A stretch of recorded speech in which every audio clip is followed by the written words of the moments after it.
Ready ka na? Huminga ka na malalim. Inom ka ng tubig, hindi ako bibiro. Pumili kayo ng body-worn cameras noong 2020. Isang unit nagkakahalaga ng 879,000 pesos. One unit ng body-worn camera. Your Honor, i-check ko po pero parang, i-compare ko lang po pero parang napakalaki po yata. Hindi. May akong dokumento.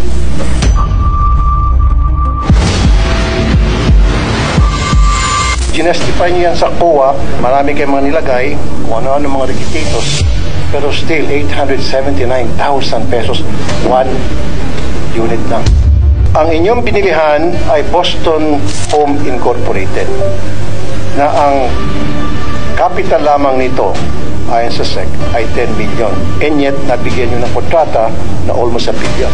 Pinuntahan namin to, kumpanyang to, apartment.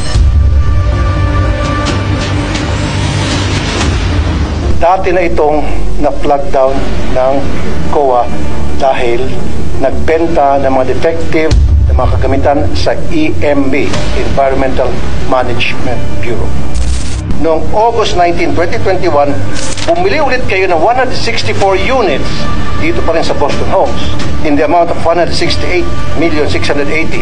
1 million pumapatak bawat isang unit. Sobrang overpricing, immoral na ito. Skandaloso na masyado ito. Secretary Lopez, imbestigahan mo to at sibakin dahil merong kakuntsabahan dito na para dugasan yung gobyerno. Mr. Chair, you have my commitment that I'm going to look into this.